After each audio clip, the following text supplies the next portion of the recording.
Welcome. My name is Sarah Stern, and it is indeed my profound pleasure and honor to welcome you to our annual September 11th Memorial Seminar. Exactly 15 years ago from yesterday, on a beautiful, clear autumn day, almost like today, America lost its innocence. When those two planes flew into the Twin Towers of the World Trade Center and a field in Pennsylvania, taking the lives of almost 3,000 American citizens with them, the protective bubble of our collective innocence was forever punctured. It was then that we first awoke to the profound depth of resentment that much of the Islamist world harbors against our very way of life and against the very constitutional freedoms that protect all of us, including them, on these shores, when we gather and peacefully worship God in the way that we choose to, and have the freedom to assemble and to speak openly and without fear. Since that fateful day 15 years ago, America has gone through a very steep learning curve. We have grown much and learned a great deal through sacrificing treasure and blood in 2 wars and many, many terrorist attacks around the globe.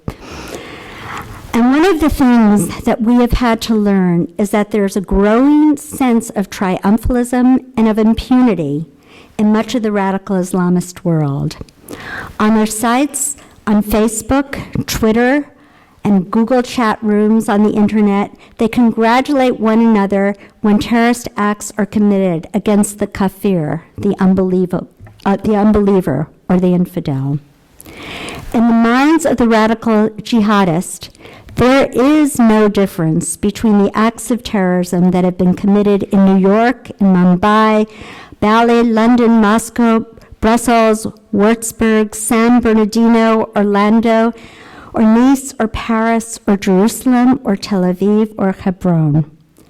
And before each one of these egregious acts of terrorism are committed, they all utter the same words, Allahu Akbar. And afterwards, the Arabic word Mubarak, congratulations, is uttered in the chat rooms throughout the globe. And those of us who make a distinction between the terrorist acts that occur in other places around the globe and those that occur in Israel or the disputed territories are simply making a distinction without a difference. After many, many years of work and with the help of Congress in 2004, I was able to pass the Kobe Mandel Act, which created an office within the Department of Justice, which would be an advocate for the many American victims of terrorism all around the globe. At that point in time, the issue of justice for these Americans had been handled by the Department of State, whose major mission is diplomacy.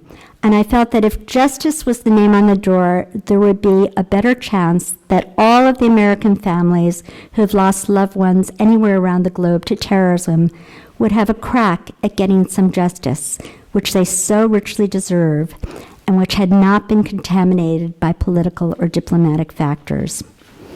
When the Office of Justice for Victims of Overseas Terrorism was opened on May 11, 2005, then Attorney General Alberto Gonzales said that the purpose of this office was, quote, to ensure that the investigation and prosecution of terrorist attacks against American citizens remained a high priority for the Department of Justice. He added that, quote, this new office guarantees a voice for victims and their families in the investigation and prosecution of terrorists who prey on Americans overseas. Our commitment to these victims remains as strong as our dedication to bringing their terrorist attackers to justice. That was 11 years ago. We now know that there have been over 1,500 Israelis and 69 Americans that have been killed by Palestinian terrorists in Israel or the disputed territories since the signing of the Oslo Accords. Not a single one of these terrorists have been brought to justice on these shores, as the 1991 anti-terrorism law allows for. This law, originally sponsored by Chairman Charles Grassley, clearly specifies that U.S. courts have extraterritorial jurisdiction over terrorist acts committed against United States nationals abroad.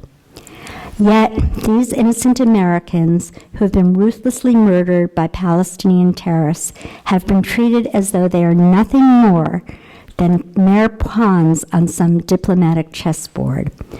Disregarding the pursuit of equal justice under the law for all American citizens who are victims of terrorism sends a pernicious, mixed message to would-be terrorists around the globe regarding the firmness of our resolve against terrorism. When I was growing up in America, I profoundly believed in the words that are etched upon the marble edifice of the U.S. Supreme Court, equal justice under law.